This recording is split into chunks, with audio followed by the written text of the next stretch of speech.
باش نكملوا بالفن سعداء به جاب باش يقدم لنا الالبوم الجديد نتاعو، البوم 2013 اسمه حي على الصلاة، وباش يحكي لنا على التورني نتاعو لبرا. نستقبلوا فوزي بن قمرة.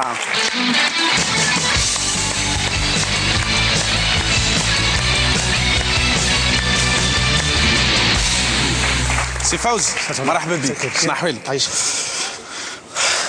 فوزي بن قمرة الجمهور الجمهور والله اسمع باش نحكيو ساعة قبل كل شيء. الجمهور يحب يسألك.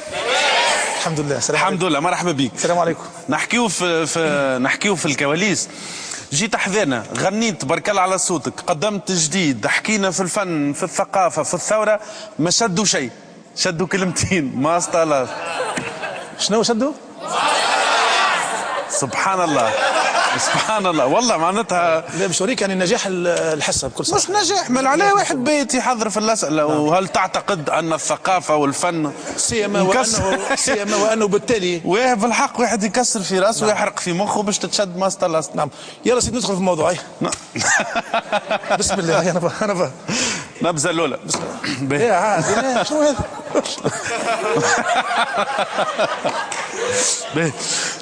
نحب نقولوا مبروك الالبوم الجديد فوزي بن قمرة حي على الصلاة. الالبوم صدر تلقاوه موجود في انتاج شركة فوني، تلقاوه موجود يتباع في 13 قطعة. حي على الصلاة، شفت الدنيا، زين العمامة، اسماء الرسول، يا سيدا، ارتجال، قب خضراء وغيرها. دونك يا امنه بالشراكي، تعطير النبويه، مواويل، الله الله، حاذي النياق، يا من حاذي النياقي. نعم. يا من يلوموني به.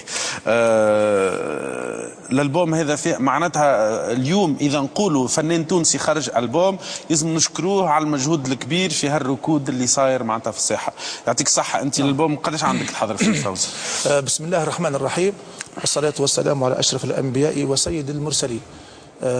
أول شيء في هذا اليوم المبارك السعيد اللي الله تبارك وتعالى أهل علينا بمولد النبوي الشريف، نحب نقدم لك تحية ليك وكل السادة المشاهدين اللي يشاهدوا فينا في تونس وخارج تونس والموجودين معنا، ونقول لكم كل عام وأنتم بخير، كل عام وتونس بخير، كل عام والمسلمين في أنحاء العالم بخير.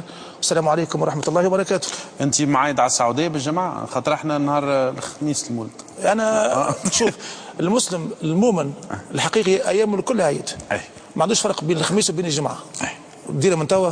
اما احنا انت في بالي تعدل. لا بس احنا على نهار وكلات بعضها وسنه وبدعه وما فهمناش. خساره للاسف ولا للاسف. نعم للاسف. ممكن نحكيو في الموضوع ذاك. تفضل. فيما يخص الالبوم الجديد عنده مده، عنده قرابه السنه فما قاعد يحضر.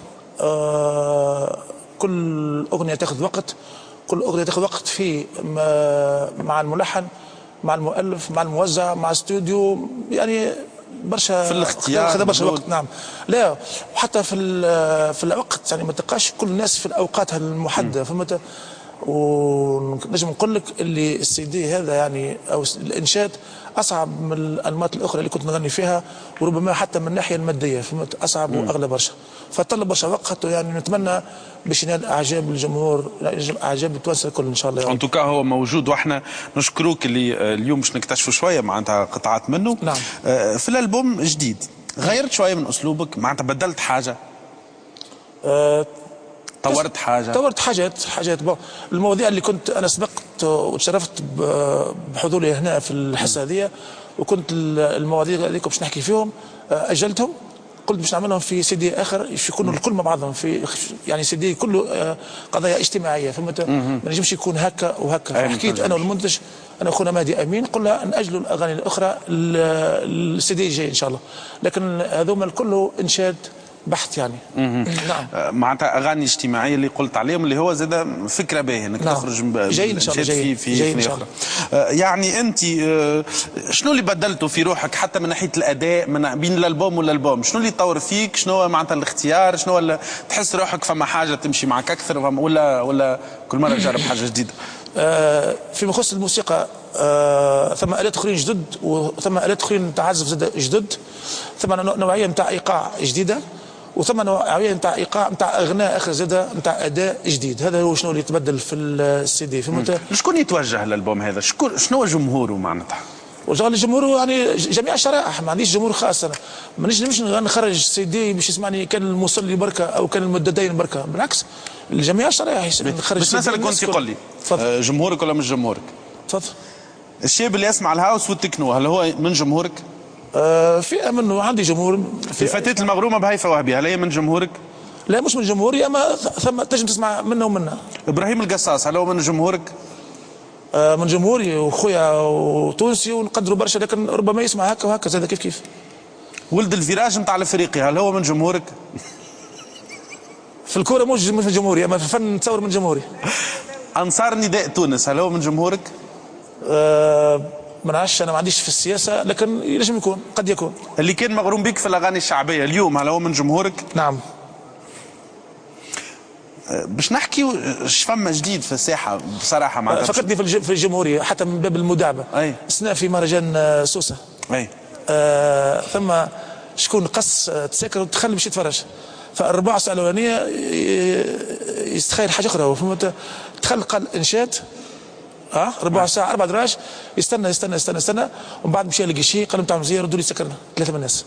اي شو توقع هاك؟ لا هو سخايب ما كانش عايش هنا يظل ما كانش قبل ما نحكيو رايك في اللي صاير جديد نحبوا نسمعوا اكستري اللي اسمه زين العمامه، هذا من الحان الفنان محمد جبالي. محمد جبالي تعاملت معه؟ أول تجربه بالنسبه لي هو في الانشاد الصوفي، واول تجربه مع ليانا زاد مع نتعامل مع فنان وملحن. نعم. يلا تصفيقه على فوزي بن قمره.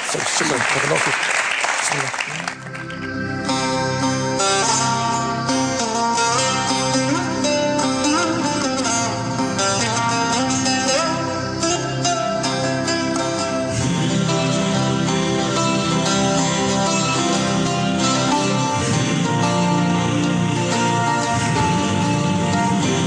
صلي صلي صلي صلي صلي صلي صلوا على رسول الله، الصلاة عليك زين الأعمام والسلام عليك، صلوا على رسول الله يا خير الأنام زين الأعمام يا ماحي الظلام، صلوا على رسول الله يا مقيم الدين زين الأعمام بالنور المبين، صلوا على رسول الله.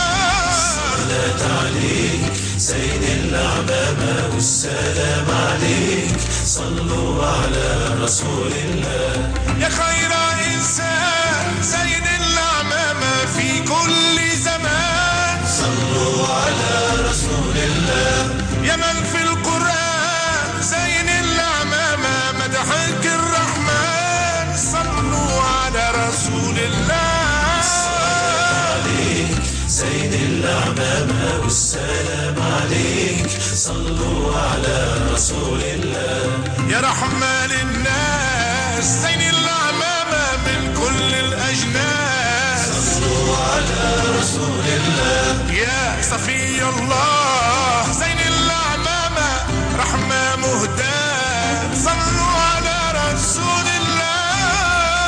صلي صلي صلي صلي صلي أدم الصلاة على الحبيب،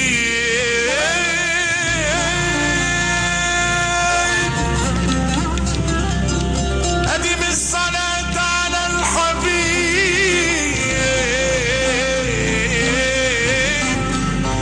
فإن الصلاة عليه نور، فإن الصلاة عليه نور وضيء.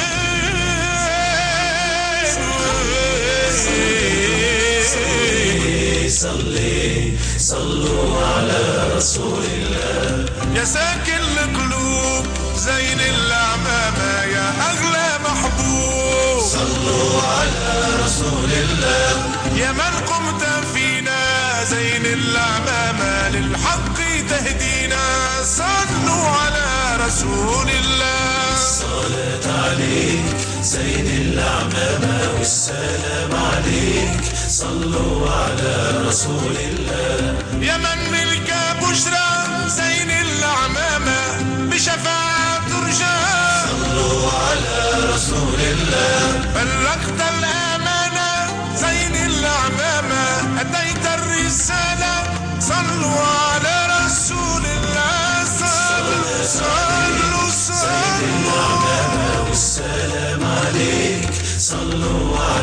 رسول الله. صلي صلي صلي صلي صلي صلي صلوا على رسول الله. صلي صلي صلي صلي صلي صلي صلوا على رسول الله.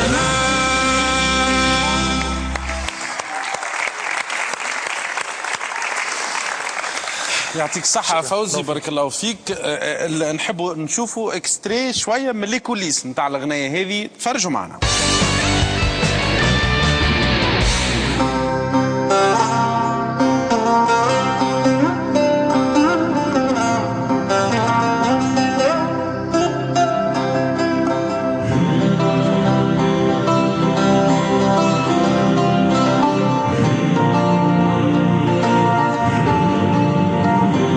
صلي صلي صلي صلي صلي صلي صلوا على رسول الله. احنا في الاستديو قاعدين نسجلوا في قطعة غنائية في اللون الصوفي من التراث التونسي، هي في رؤية جديدة للشاعر خونا عماد الورغي، تلحيني أنا، تجربة أخرى في ميدان خلينا نقول جديد عليه لا محالة في تلحين النمط الصوفي وغناء خونا فوزي بن قمرة. إن شاء الله تعجبكم، إن شاء الله بالتوفيق. مرحبا بكم في الاستديو بحذايا. هذه الأغنية الأولانية اللي تجمعني بالفنان فوزي بن قمرة، وإن شاء الله تعجبكم. عمل جديد يرى النور إن شاء الله، في رؤية جديدة تتجاوز الحدود التونسية، يظهر من خلالها الإبداع التونسي اللي طمح للعالمية. بسم الله والصلاة والسلام على رسول الله. السلام عليكم ورحمة الله وبركاته. إن شاء الله هذا عمل جديد باش ينزل في السي دي في القريب العاجل إن شاء الله. الأغنية هذه مستوحاة من التراث التونسي. كنتوا تتفرجوا من اكستري من كواليس زين العمامة، بعد شوية زاد باش نتفرجوا شوية من الحفلات نتاعك. كنت تعمل في دورة في الحفلات، تغني على الرسول صلى الله عليه وسلم. في المولد رجعنا نتناقشوا، الاحتفال بالمولد النبوي الشريف بدعة، وفما اللي يقول لي سنة مؤكدة. علاش ما عندها؟ شنو رأيك في الحكاية هذه؟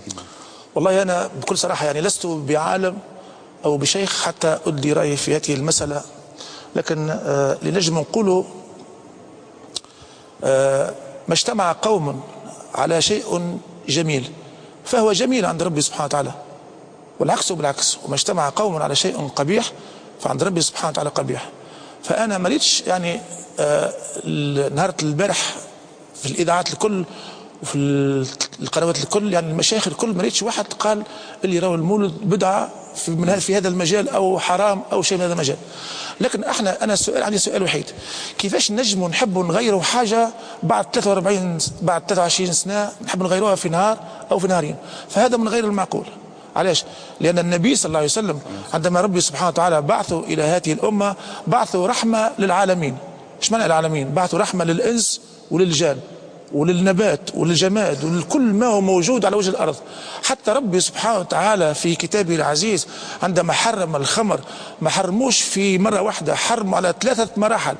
فهؤلاء الناس يعطيهم الصحة بارك الله فيهم، يحبوا يعطيوا صبغة أخرى ويحبوا يعطيوا صورة أخرى للبدع. طيب هذا نحبوه احنا، طيب وحاجة باهية، لكن لابد أن يكون فيه الرحمة وفيه العلم وفيه اللين. ما نجموش نجيو نغيروا شيء في ضربة واحدة. نجيو مثلا في رمضان ثم عادات تصير مثلا في المساجد نقولوا لا اليوم أول نهار في رمضان هذه بدعة وهذه حرام. ما نجموش نجيو في نهار واحد ونقولوا البدعة، نقولوا المولد النبوي الشريف بدعة. فهذا من غير المعقول. إذا أردنا أن نغير في شيء لابد من سياسة مراحل، شهور وأعوام. وفوز عليه نغيروا فيها. لا سامحني، إذا كان ثم شيء يعني ثابت ما أقول لا، هو ثم شيء ثابت، لكن لابد أن نغيره بسياسة مراحل. ما نجموش نجيو نغيره في نهار واحد.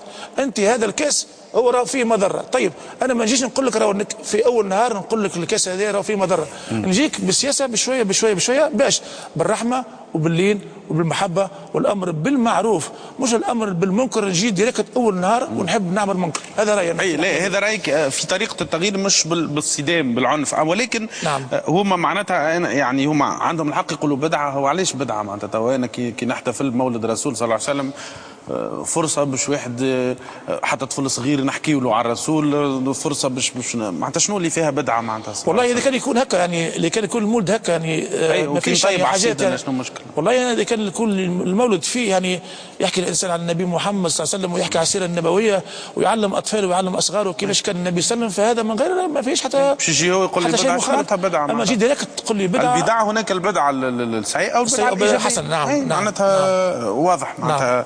ايش علينا نحبوا نسمعوا اكستري اخر من الالبوم نتاعك. هذا الالبوم اللي اسمه حي على الصلاه، موجود توا تلقاوه البوم فوزي بالقمره، ما تشتريهوش بيراتي. جاه ربي يشتريوه معناتها على الاقل. على الاقل نعاونوا الفنانين التوانسه. مش لا يعاونوا الشريك، انا ما عاونيش، انا ما نحبش يعاوني يعني، فهمت؟ خاطر لقينا فيه صعوبه كبيره ياسر بكل صراحه. بكل صراحه فهمت. لكن حكايه البيراتاج هذه مضره بالنسبه للفنان ومضره حتى للشركات. كل الشركات. نعم. نسمعوا اكستري من الالبوم، اسمعوا معنا. الدنيا واللي فيها الوان على كل الوان، عشت وشفت احلى ما فيها، عايش في زماني سلطان. شفت الدنيا واللي فيها الوان على كل الوان، عشت وشفت احلى ما فيها، عايش في زماني سلطان.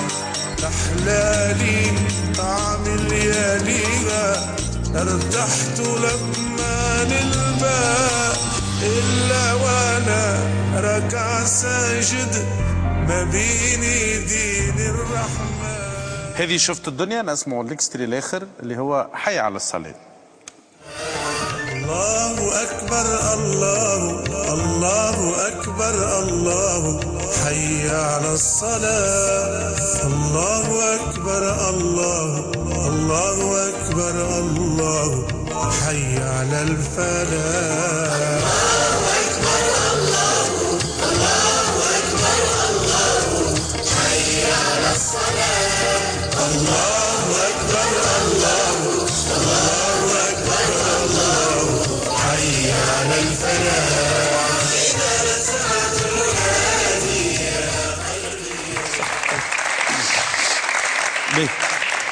هو المنشد فوزي بن قمره معناتها حتى الانشاد توا خارج موضه. انت عندك سنين تعمل فيه بصراحه. الحمد لله. خارج موضه. فما باش نسالك معناتها، نعرف احراج نسالك على راي فنانين وغيره، فما اغنيه دارت معناتها برشا راهو فيها اهانه للانشاد الديني. نعم. محلاك وانت ساجده، شفتها اللي في حنا بعض؟ لا ما شفتهاش. لا. معناتها هي اسمها محلاك وانت ساجده، معناتها واحد يتغزل بامراه وهي قاعده تصلي. علاش احنا ناخذوها من المنظار السيء؟ علاش ما ناخذوش من المنظار الباهي يعني؟ ما نعرفش. يعني محلاك مراه وانت ساجده وانت محجبه وانت متدينه وانت محافظه على لا لا فيها تغزل، فيها تغزل. ما نعرفش والله، انا ما تفرجتش فيها، سامحني. ما تفرجتش فيها والله ما تفرجتش فيها. اوكي باهي. باش نحكيو على التورنيه اللي عملتها لبرا، وين مشيت فوزي؟ مشيت المنشن ومن بعد انتقلنا الى بون او بالاحرى كولن يعني في المانيا، هما حمى واحده، ومن بعد مشينا لبرلين. عملت 3 حفلات. نعم مش وحدي يعني، كانت عندي مداخلات انشاديه فهمت، لانه كانوا معنا ما شاء الله شخصيات سياسيه يكونوا محاضرات وتكون عندي مداخله يعني انشاديه فهمت، لكن في يعني المداخلات يعني متتاليه برشا مرات يعني فهمت كيفاش. فكانت حفلات بصراحه من ارقى ما يكون ومن اعلى طراز، والناس جاتنا من مختلف العواصم الالمانيه وجاونا من المدن الالمانيه. نعم. وحاجه اخرى من 300 كيلومتر 400 كيلومتر 600 كيلومتر يجيك كله شوق كله محبه وكله يعني رغبه باش يجينا، فاشكرهم من هذا المنبر ونقول لهم ان شاء الله كل عام وانتم حيين بخير، ومشكورين اللي جيتونا وتفرجتوا فينا، يعطيكم الصحه بارك الله فيكم، مشكورين جدا جدا. نشوفوا اكستري من كواليس حفلات فوزي بن قمره ولا مداخلات الانشاديه لفوزي بن قمره في المانيا.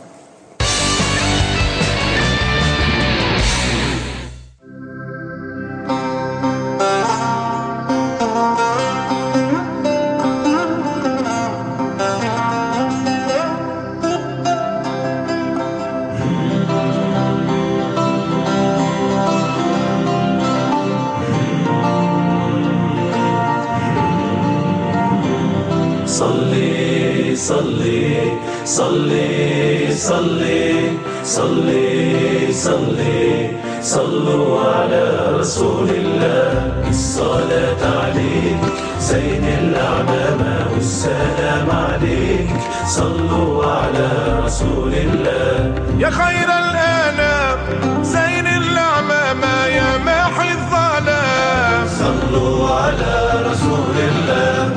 يا مقيم الدين زين الأعمام بالنور المبين صلوا على رسول الله.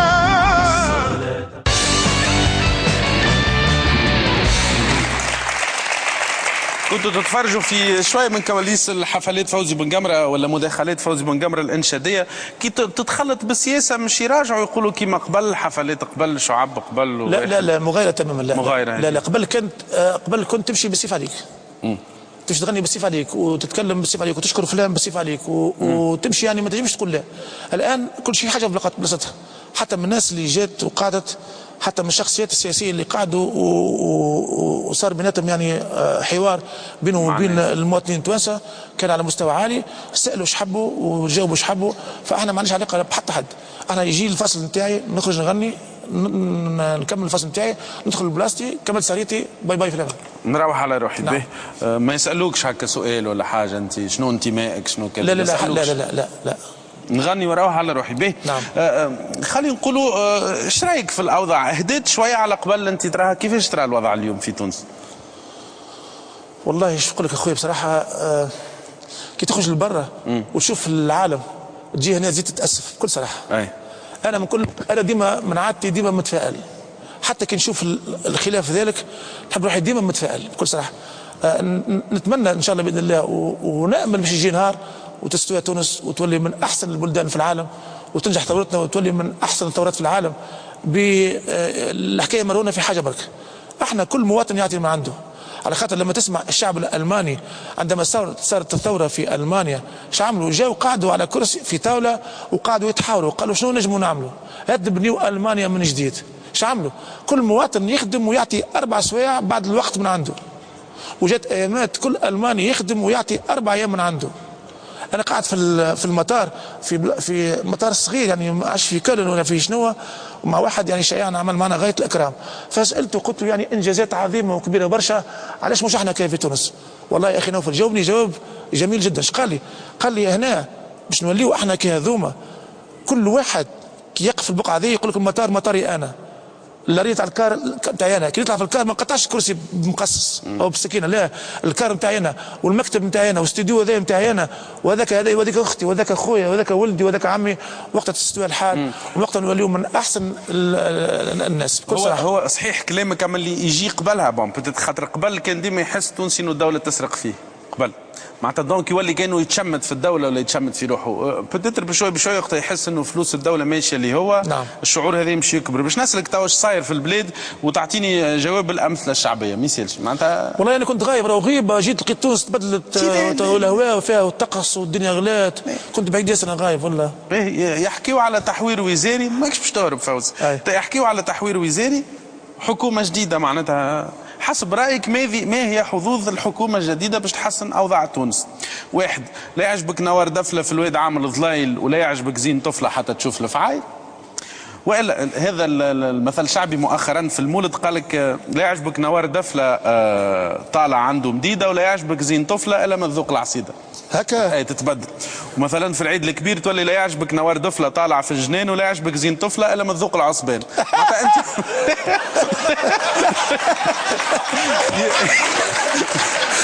انت يتبدل المثل الشعبي. عصبان وعصيده امشي برا ولا اللي بعده، ولا ما يقولوش قداش غاب يقولوا اجاب، ولا شد مشومك لا يجيك ما اشوم. شنو تتوقع الحكومه الجديده؟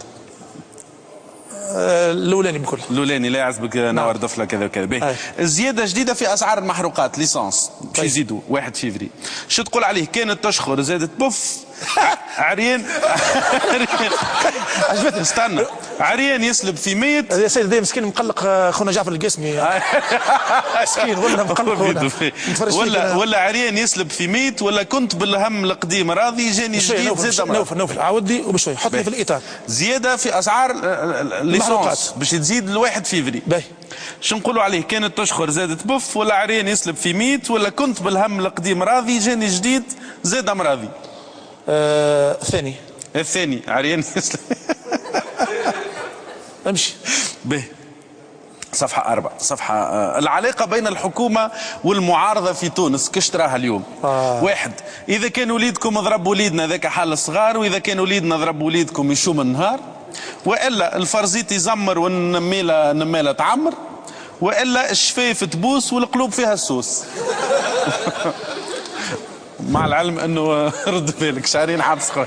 انت حضرت عليها هذه؟ لا خاطر في المانيا نورمال، في تونس شهرين حبس. في المانيا نورمال. والله في اماكن يعني تحس يعني ثم شويه احترام فهمت؟ لا وفهم شويه تسيب في المانيا شيء. الشيء صناعه عندهم. يعطيني اذا كان وليدكم ضرب وليد. عاود العلاقه بين الحكومه والمعارضه، اذا كان وليدكم ضرب وليدنا ذاك حال الصغار، واذا كان وليدنا ضرب وليدكم يشوم النهار، ولا الفرزيت يزمر والنماله تعمر، ولا الشفايف تبوس والقلوب فيها السوس. الاولاني. فوالا اذا كان وليدنا. الاعلام التونسي كيفاش تقيموا اليوم كفنان وكمواطن تونسي؟ كيفاش تمضغ يا جده في علكه عمناون، ولا خذ العلم من ريوس الفكارن، ولا ذيل الكلب حطوه 100 سنه في قصبه طلع اعوج؟ هذه حلوه هذه حلوه هذه بنينس حلوه برشا. هذه حلوه عجبتني هذه حلوه برشا. ذيل الكلب اوكي نعترفوا بالنقائص. الساحه الفنيه اليوم هاو جاك الضرب. الساحه الفنيه اليوم سي فوزي شنو المثل الشعبي اللي يوصفها؟ اخت راسي واضرب، دار بلا كبير كيف الثانيه بلا بير، ولا مخنوقه ضحكت على المذبوحه يا اخي المصموطه ماتت بالضحك. هذا مثال شعبيه. تعادوا لي ثالث. دونك اخت راسي واضرب، دار بلا بير بلا كبير كالثانيه بلا بير، ولا مخنوقه ضحكت على المذبوحه يا اخي المصموطه ماتت بالضحك. الثاني. ثاني. ثاني. دار بلا كبير خاطر ما عادش فما كبير تو بصراحه. ما عادش فما كبير في ساحل الفن. احنا نعرفوا الكبير بصوته بصراحه. يلا فوزي هكا اختار لنا تصفيق على فوزي. مش تاخذ لنا من الالبوم ولا حاجه اخرى؟ والله اللي تحب انت تحب ناخذ لك. اخترنا من الالبوم ميساج، من البوم اللي اسمه حي على صلاة شركة فوني فوزي بونجامرة. الحمد لله الحمد لله الحمد لله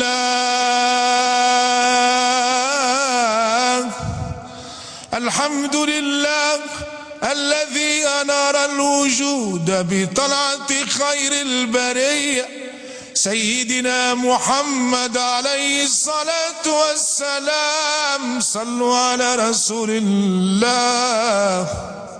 قولوا معي يا أمن بشراك جل الذي أعطاك بحملك لمحمد رب السماء هناك يا أمن ايه بالسماء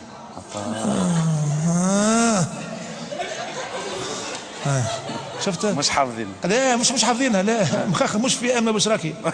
يا امن بشراكي جل الذي اعطاك بحملك لمحمد رب السماء هناك.